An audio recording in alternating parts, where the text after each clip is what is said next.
여름이 되자 준이가 머리를 블루색으로 물들이고 나타났다. 가장 따뜻한 색이래 라는 변명을 하고서 사람들이 신기해 쳐다볼 때마다 괜스레 내가 움츠러들었지만 준이는 아랑곳하지 않았다. 바람에 날릴 때면 잔잔한 파도처럼 머리카락이 물결쳤다. 준이의 블루머리가 칭찬을 받은 건 차이나타운을 갔을 때였다. 온통 빨간 빛과 장식 사이를 휘저기던 중 붉은 머리를 한 중국인이 준이의 팔뚝을 덥석 잡았다. 나는 빨강, 너는 파랑. 아주 예뻐. 중국인 아줌마는 싱긋 웃으며 가게 쪽으로 준이를 끌어당겼다. 우리는 짜장면 2그릇만 먹고 바로 나왔다. 무더운 여름이 지나고 선선한 바람이 불기 시작하자 준이의 어렸을 적 이야기가 생각났다. 준이는 어렸을 적 시골 할머니 집에 잠깐 머물렀던 적이 있었다. 가을이면 오겠다던 엄마가 오지 않자 그녀는 매일 밤 울었다. 나뭇잎이 붉게 물들면 엄마가 온다는 신호야. 어디 가지 말고 바닥에 있는 커다란 나무를 잘 보고 있어야 해. 준이는 하루 종일 기다리다 마루에서 잠들기 일쑤였다. 마룻바닥에 앉아 나뭇잎이 실바람에 살랑이는 걸 보고 있자니 그녀는 엄마가 머리를 쓰다듬어 주는 것처럼 간질간질했다.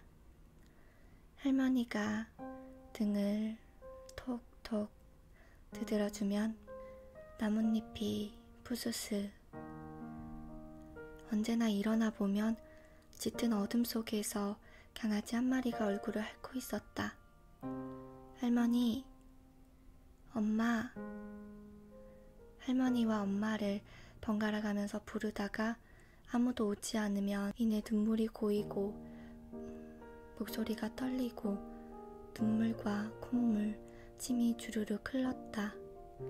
강아지가 그녀의 웅크린 배를 파고들 때쯤 저 멀리서 할머니가 헐레벌떡 뛰어왔다.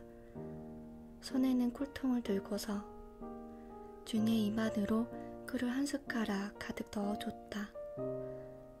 침이 달콤한 꿀과 함께 찐덕하게 흘러내렸고 준이는 달콤한 슬픔을 그때 처음 맛보았다.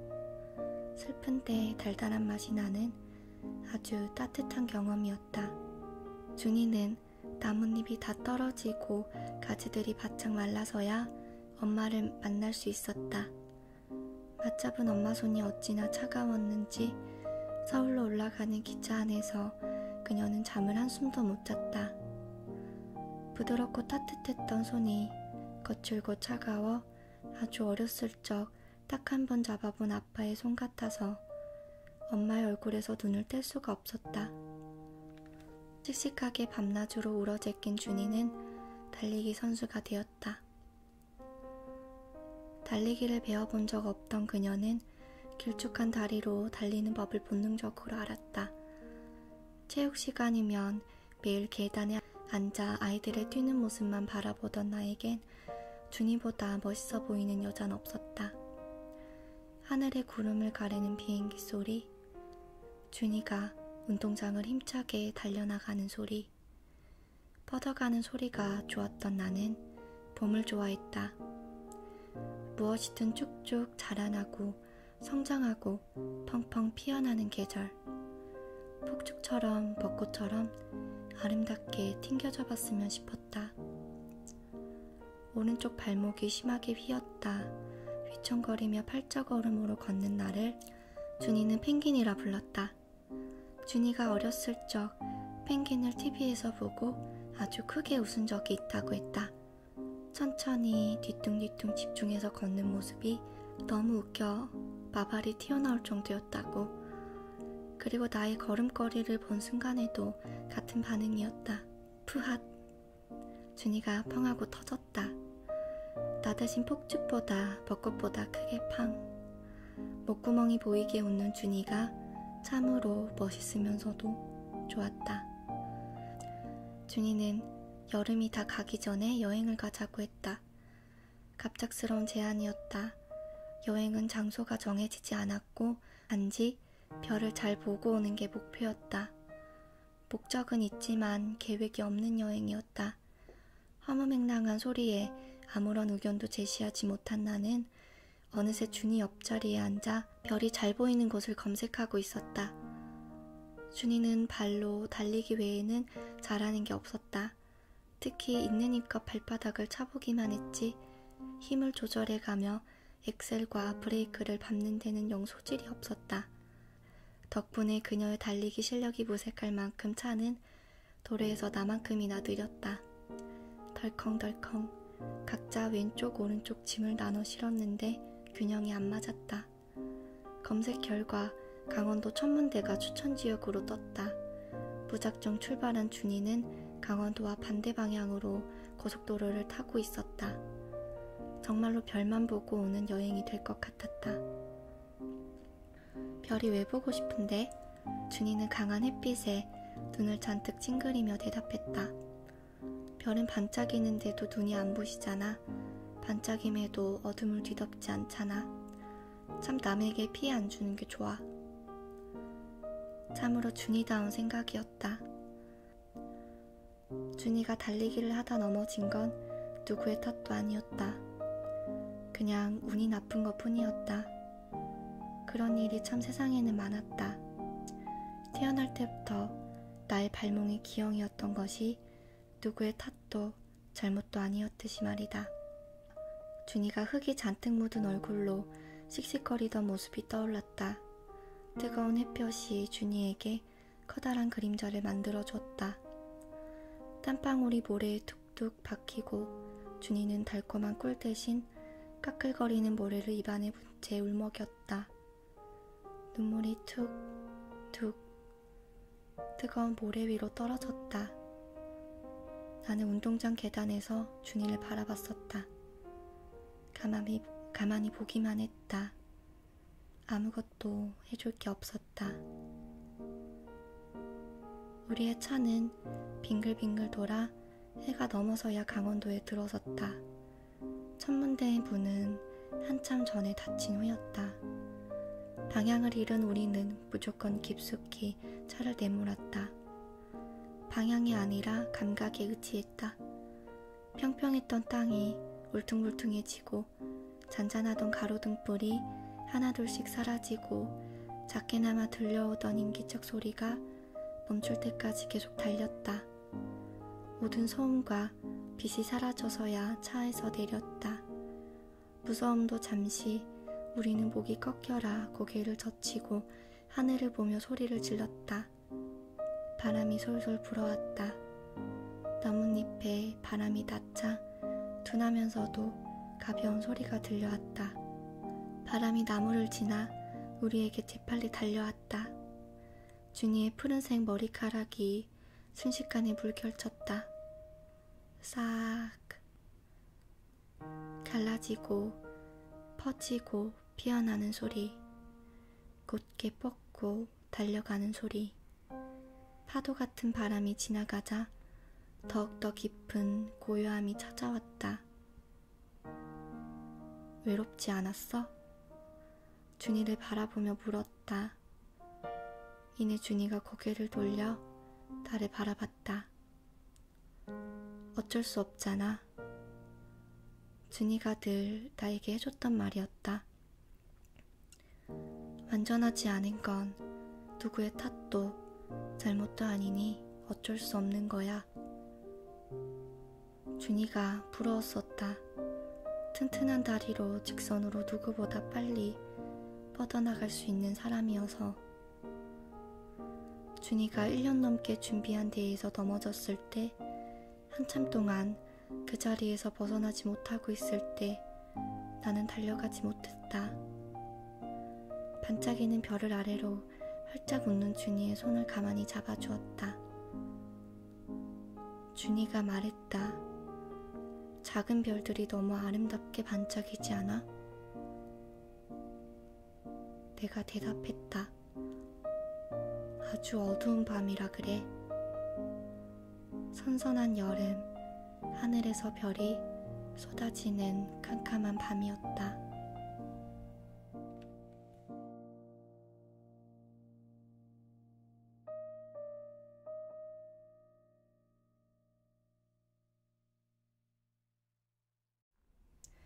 여름이 되자 준이가 머리를 블루색으로 물들이고 나타났다. 가장 따뜻한 색이래 라는 변명을 하고서 사람들이 신기해 쳐다볼 때마다 괜스레 내가 움츠러들었지만 준이는 아랑곳하지 않았다. 바람에 날릴 때면 잔잔한 파도처럼 머리카락이 물결쳤다. 준이의 블루머리가 칭찬을 받은 건 차이나타운을 갔을 때였다. 온통 빨간 빛과 장식 사이를 휘저기던 중 붉은 머리를 한 중국인이 준이의 팔뚝을 덥석 잡았다. 나는 빨강, 너는 파랑. 아주 예뻐. 중국인 아줌마는 싱긋 웃으며 가게 쪽으로 준이를 끌어당겼다. 우리는 짜장면 2그릇만 먹고 바로 나왔다. 무더운 여름이 지나고 선선한 바람이 불기 시작하자 준이의 어렸을 적 이야기가 생각났다. 준이는 어렸을 적 시골 할머니 집에 잠깐 머물렀던 적이 있었다. 가을이면 오겠다던 엄마가 오지 않자 그녀는 매일 밤을 울었다. 나뭇잎이 붉게 물들면 엄마가 온다는 신호야. 어디 가지 말고 마당에 있는 커다란 나무를 잘 보고 있어야 해. 준이는 하루 종일 기다리다 마루에서 잠들기 일쑤였다. 마룻바닥에 앉아 나뭇잎이 실바람에 살랑이는 걸 보고 있자니 그녀는 엄마가 머리를 쓰다듬어 주는 것처럼 간질간질했다. 할머니가 등을 톡톡 두드려주면 나뭇잎이 푸스스. 언제나 일어나 보면 짙은 어둠 속에서 강아지 한 마리가 얼굴을 핥고 있었다. 할머니, 엄마. 할머니와 엄마를 번갈아 가면서 부르다가 아무도 오지 않으면 이내 눈물이 고이고 목소리가 떨리고 눈물과 콧물, 침이 주르륵 흘렀다. 강아지가 그녀의 웅크린 배를 파고들 때쯤 저 멀리서 할머니가 헐레벌떡 뛰어왔다. 손에는 꿀통을 들고서 준이의 입 안으로 꿀을 한 숟가락 가득 넣어줬다. 침이 달콤한 꿀과 함께 찐덕하게 흘러내렸고 준이는 달콤한 슬픔을 그때 처음 맛보았다. 슬픈데 달달한 맛이 나는 아주 따뜻한 경험이었다. 준이는 나뭇잎이 다 떨어지고 가지들이 바짝 말라서야 엄마를 만날 수 있었다. 맞잡은 엄마 손이 어찌나 차가웠는지 서울로 올라가는 기차 안에서 그녀는 잠을 한숨도 못 잤다. 부드럽고 따뜻했던 손이 거칠고 차가워 아주 어렸을 적 딱 한 번 잡아본 아빠의 손 같아서 엄마의 얼굴에서 눈을 뗄 수가 없었다. 씩씩하게 밤낮으로 우러제낀 준이는 달리기 선수가 되었다.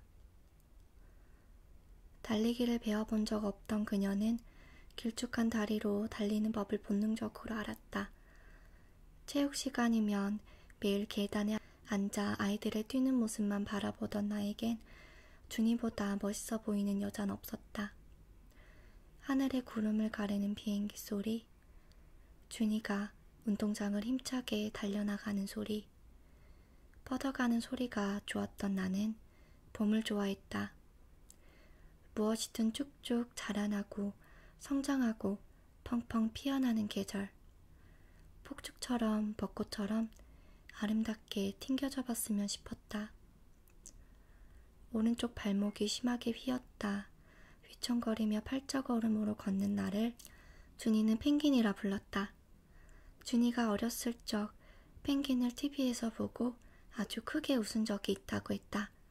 천천히 뒤뚱뒤뚱 집중해서 걷는 모습이 너무 웃겨 마발이 튀어나올 정도였다고. 그리고 나의 걸음걸이를 본 순간에도 같은 반응이었다. 푸핫. 준이가 펑 하고 터졌다. 나 대신 폭죽보다 벚꽃보다 크게 팡. 목구멍이 보이게 웃는 준이가 참으로 멋있으면서도 좋았다. 준이는 여름이 다 가기 전에 여행을 가자고 했다. 갑작스러운 제안이었다. 여행은 장소가 정해지지 않았고 단지 별을 잘 보고 오는 게 목표였다. 목적은 있지만 계획이 없는 여행이었다. 허무맹랑한 소리에 아무런 의견도 제시하지 못한 나는 어느새 준이 옆자리에 앉아 별이 잘 보이는 곳을 검색하고 있었다. 준이는 발로 달리기 외에는 잘하는 게 없었다. 특히 있는 힘껏 발바닥을 차보기만 했지 힘을 조절해가며 엑셀과 브레이크를 밟는 데는 영 소질이 없었다. 덕분에 그녀의 달리기 실력이 무색할 만큼 차는 도로에서 나만큼이나 느렸다. 덜컹덜컹 각자 왼쪽 오른쪽 짐을 나눠 실었는데 균형이 안 맞았다. 검색 결과 강원도 천문대가 추천지역으로 떴다. 무작정 출발한 준이는 강원도와 반대 방향으로 고속도로를 타고 있었다. 정말로 별만 보고 오는 여행이 될 것 같았다. 별이 왜 보고 싶은데? 준이는 강한 햇빛에 눈을 잔뜩 찡그리며 대답했다. 별은 반짝이는데도 눈이 안 부시잖아. 반짝임에도 어둠을 뒤덮지 않잖아. 참 남에게 피해 안 주는 게 좋아. 참으로 준이다운 생각이었다. 준이가 달리기를 하다 넘어진 건 누구의 탓도 아니었다. 그냥 운이 나쁜 것 뿐이었다. 그런 일이 참 세상에는 많았다. 태어날 때부터 나의 발몽이 기형이었던 것이 누구의 탓도 잘못도 아니었듯이 말이다. 준이가 흙이 잔뜩 묻은 얼굴로 씩씩거리던 모습이 떠올랐다. 뜨거운 햇볕이 준이에게 커다란 그림자를 만들어줬다. 땀방울이 모래에 툭툭 박히고 준이는 달콤한 꿀 대신 까끌거리는 모래를 입안에 분 채 울먹였다. 눈물이 툭툭 뜨거운 모래 위로 떨어졌다. 나는 운동장 계단에서 준이를 바라봤었다. 가만히 보기만 했다. 아무것도 해줄 게 없었다. 우리의 차는 빙글빙글 돌아 해가 넘어서야 강원도에 들어섰다. 천문대의 문은 한참 전에 닫힌 후였다. 방향을 잃은 우리는 무조건 깊숙이 차를 내몰았다. 방향이 아니라 감각에 의지했다. 평평했던 땅이 울퉁불퉁해지고 잔잔하던 가로등불이 하나둘씩 사라지고 작게나마 들려오던 인기척 소리가 멈출 때까지 계속 달렸다. 모든 소음과 빛이 사라져서야 차에서 내렸다. 무서움도 잠시 우리는 목이 꺾여라 고개를 젖히고 하늘을 보며 소리를 질렀다. 바람이 솔솔 불어왔다. 나뭇잎에 바람이 닿자 둔하면서도 가벼운 소리가 들려왔다. 바람이 나무를 지나 우리에게 재빨리 달려왔다. 준이의 푸른색 머리카락이 순식간에 물결쳤다. 싹 갈라지고 퍼지고 피어나는 소리, 곧게 뻗고 달려가는 소리. 파도 같은 바람이 지나가자 더욱더 깊은 고요함이 찾아왔다. 외롭지 않았어? 준이를 바라보며 물었다. 이내 준이가 고개를 돌려 나를 바라봤다. 어쩔 수 없잖아. 준이가 늘 나에게 해줬던 말이었다. 완전하지 않은 건 누구의 탓도 잘못도 아니니 어쩔 수 없는 거야. 준이가 부러웠었다. 튼튼한 다리로 직선으로 누구보다 빨리 뻗어나갈 수 있는 사람이어서. 준이가 1년 넘게 준비한 데에서 넘어졌을 때 한참 동안 그 자리에서 벗어나지 못하고 있을 때 나는 달려가지 못했다. 반짝이는 별을 아래로 활짝 웃는 준이의 손을 가만히 잡아주었다. 준이가 말했다. 작은 별들이 너무 아름답게 반짝이지 않아? 내가 대답했다. 아주 어두운 밤이라 그래. 선선한 여름, 하늘에서 별이 쏟아지는 캄캄한 밤이었다.